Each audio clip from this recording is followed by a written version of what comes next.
प्रिया और प्रद्युमन दोनों एक ही ऑफिस में काम करते थे। ऑफिस में काम करते हुए दोनों कब एक दूसरे से प्यार करने लगे उन्हें पता ही नहीं चला।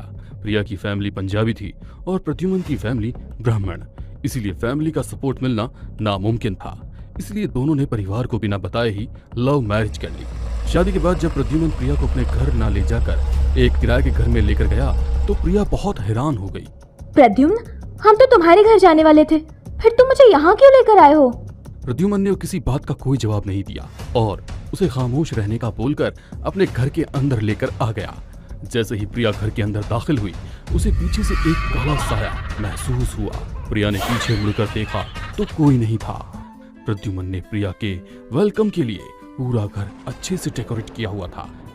अपने वेलकम के लिए इतनी सारी तैयारी देखकर प्रिया अपने सारे सवालों को भूल गई। उसके बाद प्रिया और प्रद्युमन दोनों अपने कमरे में जाकर सो गए। आधी रात को जब प्रिया की नींद खुली तो बाथरूम का यूज करने के बाद वो पानी का जग चेक करने के लिए गई। उसके रूम में पानी नहीं था। वो खाली जग लेकर कमरे से बाहर निकलने लगी तो बाथरूम का नल टपकने लगा। वो बाथरूम का नल बंद करने के लिए गई तो नल में से पानी की जगह खून टपक रहा था। डर के कारण उसकी चीख निकल गई। उसने तुरंत दोबारा देखा तो खून नहीं बल्कि पानी ही था। उसने प्रद्युमन की ओर देखा।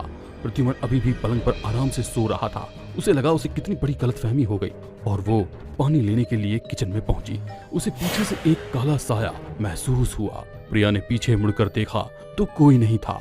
वो जल्दी से पानी पीकर अपने कमरे में आ गई। अगली सुबह दोनों को ऑफिस जाने के लिए जल्दी थी। प्रिया ने जल्दी से दोनों के लिए ब्रेकफास्ट और कॉफी बनाई और उसे लेकर कमरे में आ गई।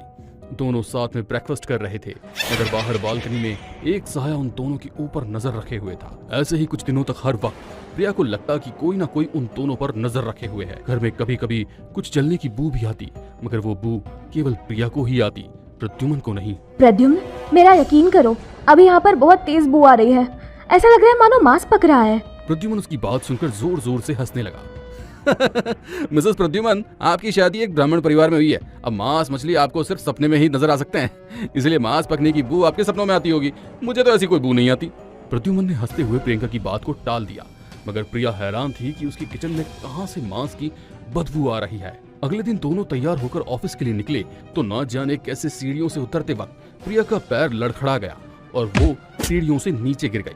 प्रद्युमन उसे तुरंत लेकर हॉस्पिटल गया मगर 3 दिनों तक प्रिया को होश नहीं आया। डॉक्टर, आप खुलकर बताइए कि मेरी प्रिया को हुआ क्या है। 3 दिन हो गए और अभी तक उसकी आंखें नहीं खुली हैं। हम लोगों को भी समझ में नहीं आ रहा है कि ऐसा आखिर हो क्या गया। प्रियंका की सारी रिपोर्ट नॉर्मल है फिर भी न जाने उसे होश क्यों नहीं आ रहा है। डॉक्टर, वो पेशेंट, उसे होश, आप मेरे साथ जल्दी से चलिए। नर्स को समझ नहीं आ रहा था कि वो क्या बोले। डॉक्टर उसके पीछे पीछे प्रिया के कमरे तक आ चुके थे। प्रद्युमन भी डॉक्टर के साथ था। उसने 3 दिनों में प्रिया का चेहरा सूख चुका था। उसका शरीर पूरी तरह से सफेद था, मानो खून की एक बूंद भी ना हो।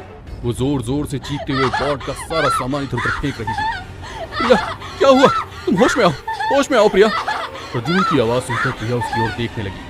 देखते ही देखी उसकी आंखें एकदम लाल हो गई। सफेद शरीर पर सुर्ख आंखें उसे और भयानक बना रही थी। वो प्रद्युमन की ओर देखते हुए हवा में उड़ने लगी। डॉक्टर और प्रद्युमन दोनों ही हैरान थे कि प्रिया को क्या हो गया।